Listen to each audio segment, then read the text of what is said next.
Shalom mempelai terkasih di dalam Tuhan. Pada pagi hari ini kita akan bersama-sama mendengarkan program Suluh Suara Penyuluh bersama dengan Mareta Kristiani, penyuluh agama Kecamatan Sidomukti. Pada pagi hari ini kita akan bersama-sama merenungkan kasih setia Tuhan dan kita awali di dalam doa. Tuhan Yesus, terima kasih untuk pagi hari ini. Kami bersyukur berkat dan rahmat Tuhan, anugerah Tuhan selalu ada dalam hidup kami.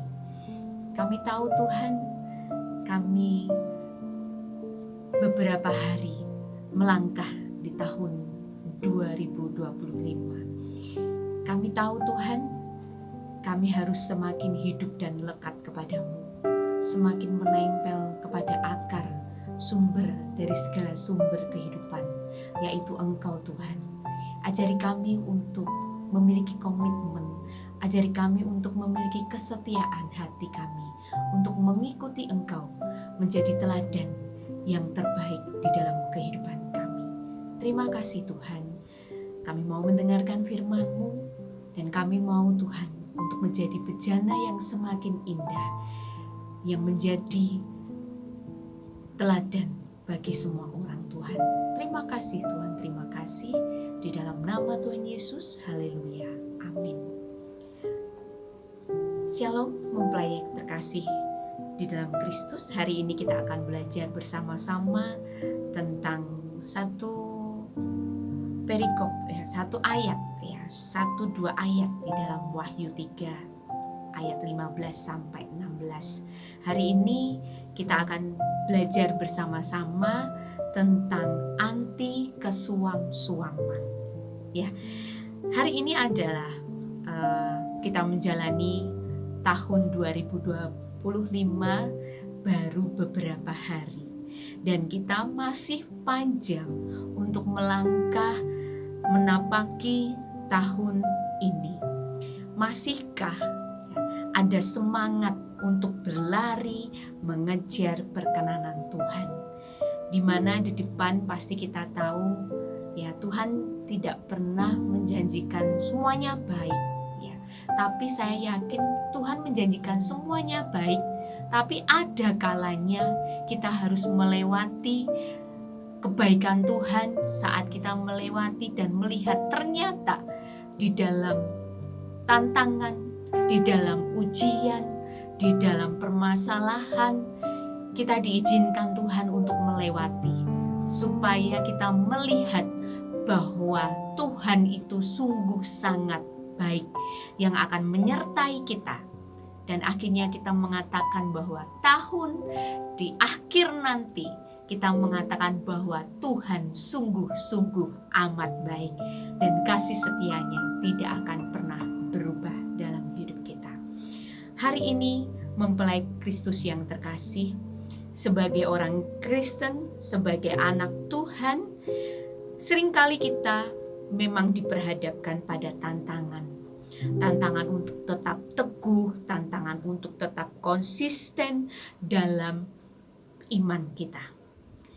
Salah satu teguran yang paling keras yang tercatat di dalam Wahyu 3 ayat 15 sampai 16 untuk jemaat di Laodikia.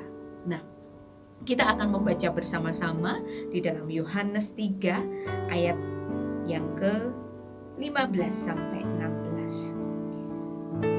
Aku tahu segala pekerjaanmu, engkau tidak dingin dan tidak panas. Alangkah baiknya jika engkau dingin atau panas. Jadi karena engkau suam-suam kuku dan tidak dingin atau panas, aku akan memuntahkan engkau dari mulutku.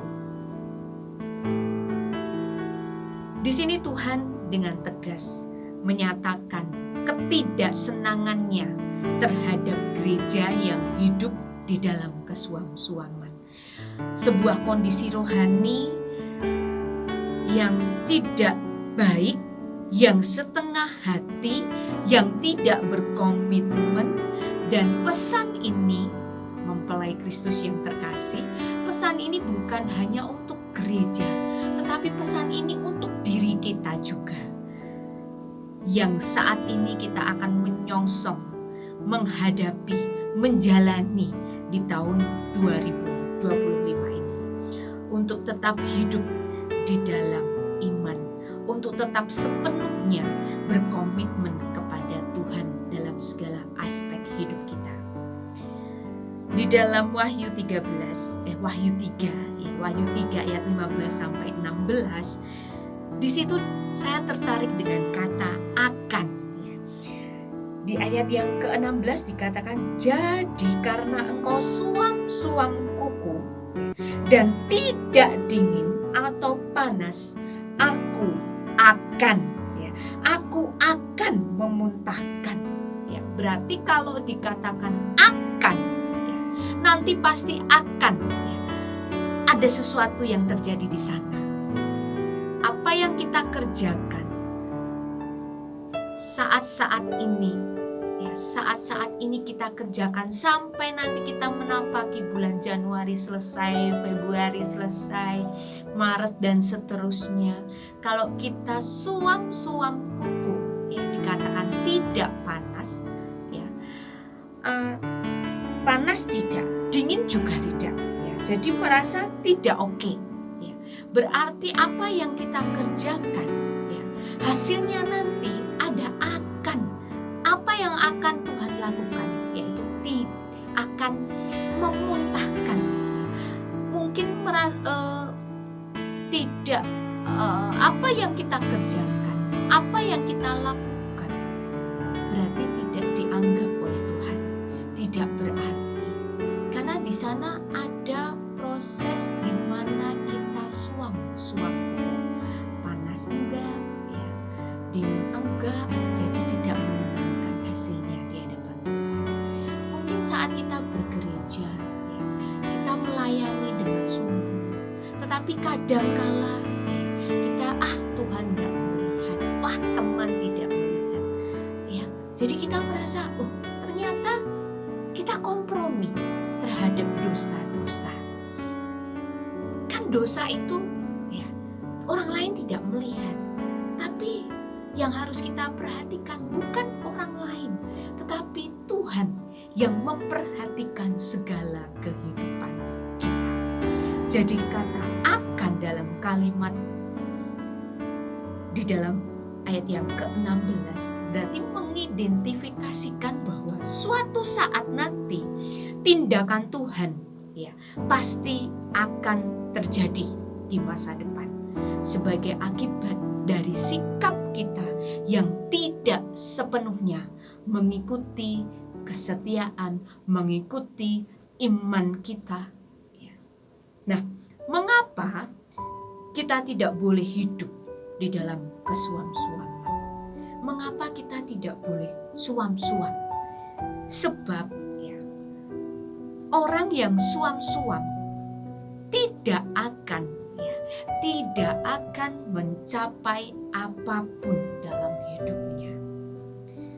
Mari kita pahami bersama-sama, mempelai Kristus yang terkasih, saat kita tidak melakukan dengan sepenuh hati, saat kita mau berkompromi, saat kita akhirnya suam-suam, maka yang terjadi, apapun yang kita kerjakan tidak akan mencapai apapun dalam hidup kita. Mengapa kita tidak boleh suam-suam? Karena yang pertama, yang namanya suam kuku menunjukkan kita kurangnya komitmen dan kesetiaan kepada Tuhan. Dalam kehidupan sehari-hari, komitmen itu sangat penting. Baik dalam hubungan pribadi dengan Tuhan, baik hubungan dengan pekerjaan, baik hubungan dengan iman kita. Kita harus berkomitmen sepenuhnya. Kenapa kalau kita tidak berkomitmen sepenuhnya?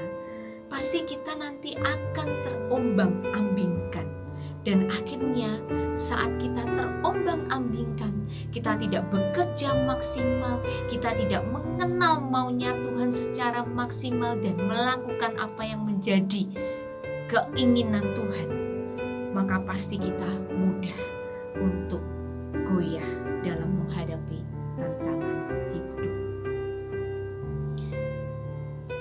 Yang kedua, mengapa kita tidak boleh suam-suam?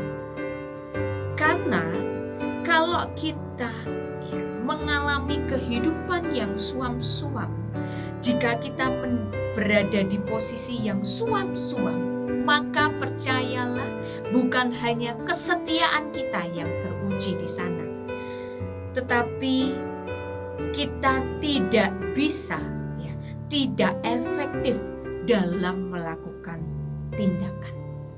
Berarti saat kita suam-suam, otomatis kita tidak memiliki kejelasan di dalam melangkah, kejelasan di dalam memiliki tujuan. Dan akhirnya orang-orang yang setengah-setengah ini akan merasa kesulitan untuk mencapai apapun itu, karena mereka tidak memusatkan perhatiannya, tidak memusatkan energinya pada sesuatu hal yang dikerjakan. Tanpa keinginan yang kuat atau hasrat untuk maju, dan hasilnya akhirnya yang dicapai adalah minim, tidak maksimal. Dan yang selanjutnya, mengapa Tuhan tidak menginginkan kesuam-suaman? Karena di sana pastinya hidup kita tidak dapat menjadi teladan. Jika hidup di dalam kesuam-suaman, maka saya yakin dan pasti kita akan kehilangan pengaruh dan teladan yang dapat kita berikan kepada orang lain. Iman yang hanya tampak setengah hati, keteladanan yang tampak setengah hati, kesaksian yang kita kerjakan setengah hati, pastinya orang yang hidup dengan keyakinan dan penuh akan lebih mudah menginspirasi orang lain. Jika kita setengah-setengah percaya, setengah-setengah di dalam bekerja, setengah-setengah mencintai Tuhan, otomatis Bapak Ibu yang terkasih, kita tidak akan menjadi teladan. Dan hidup kita tidak akan menjadi pengaruh kepada orang lain. Bagaimana orang lain bisa akan berpengaruh kepada kita, kita memiliki pengaruh kepada orang lain. Kita saja setengah hati, kita saja iya tidak, Jadi akhirnya semua orang akan melihat kita bingung mana yang harus diteladani, dan kemaksimalan hidup kita akhirnya kita tidak mengalami kemaksimalan. Dan satu lagi, Bapak Ibu yang terkasih, saat kita tidak sungguh-sungguh di hadapan Tuhan, saat kita tidak sungguh-sungguh di dalam mengikuti iman Tuhan, mengikuti apa yang Tuhan inginkan, hal yang terbesar adalah kita mengalami yang namanya risiko kehilangan berkat dan tujuan Tuhan. Di dalam Wahyu 3 ayat 16 dikatakan, Tuhan menegaskan bahwa Dia akan memuntahkan orang yang suam-suam kuku dari mulutnya. Ini menggambarkan bahwa betapa seriusnya Tuhan untuk memandang sikap hidup yang tidak tegas, memandang sikap hidup yang ketidaktegasan kita akan pengaruh dunia, ketidaktegasan kita akan kehidupan duniawi yang kadangkala membuat melihat kita merasa, oh ini aman, oh ini kebahagiaan, tetapi kebahagiaan kita tidak mendekatkan kita kepada Tuhan, tetapi menjauhkan kita kepada Tuhan. Dan akhirnya kita tidak mampu meraih tujuan hidup yang Tuhan tetapkan. Mari Bapak Ibu yang terkasih di dalam Tuhan, Tuhan menginginkan bahwa hidup kita perlu, kalau panas ya panas beneran, dingin ya dingin. Dingin berarti memang belum benar-benar memang belum tidak mengerti siapa Tuhan itu. Tetapi di suam-suam sebenarnya kita mengerti, tetapi kita tidak melakukan. Nah, inilah yang akan menjadi kekecewaan hati Tuhan, yang seharusnya kita benar-benar panas di hadapan Tuhan, panas melakukan pekerjaannya, menjadi teladan yang berpengaruh, tetapi hidup kita sia-siakan. Nah, apa yang seringkali menyebabkan kita hidup di dalam kesuam-suaman? Seringkali mengapa kita tidak bisa hidup di dalam kehidupan yang panas, tetapi kita hidup di suam-suam? Karena pertama, kita kehilangan fokus, arah tujuan yang jelas. Kita kehilangan tujuan hidup. Kita kehilangan mana yang seharusnya kita lakukan. Ketika seseorang tidak memiliki tujuan yang jelas tentang hidupnya, mereka cenderung tidak konsisten dalam iman. Dan akhirnya kehilangan fokus. Kehilangan karena menghadapi tantangan yang besar, kok tidak selesai-selesai, dan akhirnya merasa lelah, merasa seperti tidak ada jalan Tuhan. Padahal sebenarnya Tuhan sedang membuka jalan dalam kehidupan kita. Mengapa orang suam-suam? Mengapa ada orang yang suam-suam kuku? Karena sudah puas dengan kehidupan dunia. Dunia sudah membahagiakan. Dunia sudah memenuhi kebutuhan, kebahagiaan kita. Sampai kita lupa bahwa sebenarnya kita butuh Tuhan yang mengendalikan hidup kita, yang mengontrol hidup kita. Dan yang terakhir adalah mengapa orang bisa mengalami kesuam-suaman? Karena tidak pernah memiliki hubungan yang intim dengan Tuhan. Selalu disibukkan dengan pekerjaan, selalu disibukkan dengan pelayanan. Sudah melayani Tuhan, tetapi yang Tuhan inginkan adalah keintiman kita dengan Tuhan, hubungan dengan Tuhan. Maka dari itu, mempelai kasih yang terkasih di dalam Tuhan, hari ini masih di hari-hari awal kita di tahun 2025. Tuhan menginginkan kita untuk memiliki semangat yang penuh di dalam iman, memiliki semangat untuk menggapai perkenanan Tuhan, bukan untuk hidup setengah hati. Hari ini, hari itu kita tidak tahu, tapi yang Tuhan inginkan menyenangkan hati Tuhan, menjadi keinginan Tuhan di dalam menciptakan kita sebagai pribadi yang unik, pribadi yang istimewa. Dan akhirnya Bapak Ibu yang mempelai Kristus yang terkasih, kita dilayakkan. Sebenarnya kita nggak layak untuk menerima kasih setia Tuhan, tetapi Tuhan melayakkan kita untuk tinggal hidup bersama-sama dengan Tuhan, menikmati kasih-Nya. Maka dari itu Bapak Ibu yang terkasih, jika hari-hari ini kita masih berada di kehidupan di tahun 2024, belum bisa meninggalkan kebiasaan lama kita, mari kita tinggalkan suam-suam kuku kita. Mari kita hidup di panggilan Tuhan untuk mengalami kasih setia Tuhan, untuk kembali kepada Tuhan dan membiarkan Tuhan untuk memulihkan semangat kita. Tuhan menginginkan kita hidup sebagai garam dan terang dunia, membawa pengaruh yang positif di tengah dunia yang gelap ini. Mari mempelai kasih yang terkasih di dalam Tuhan, mari kita bersama-sama hidup di dalam Tuhan, hidup di dalam kasih karunia Tuhan. Dan apapun yang kita kerjakan, Tuhan tahu untuk siapa kita bekerja, untuk siapa kita melayani.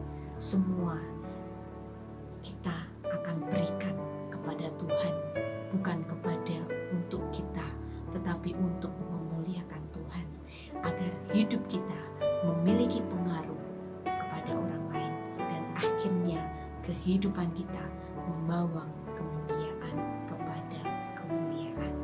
Mari kita berdoa bersama-sama. Bapa kami yang terkasih di dalam Tuhan, Tuhan Yesus, hari ini kami mau belajar Tuhan untuk tidak hidup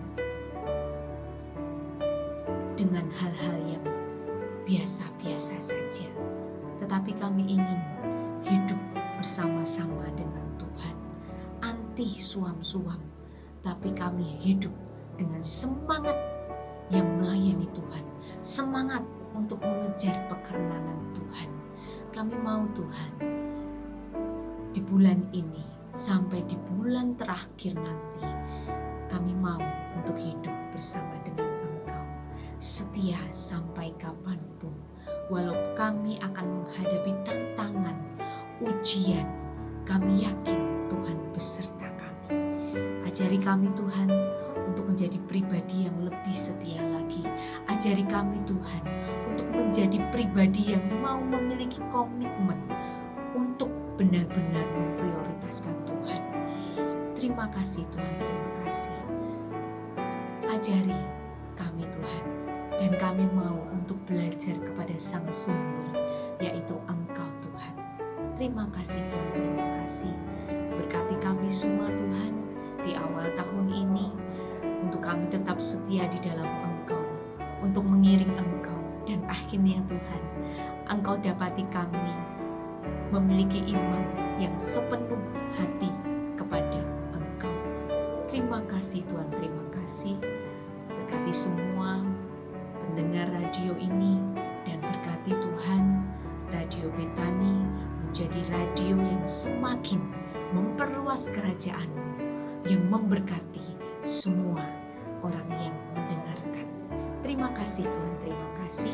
Kami sambut hari-hari dengan semangat bersama.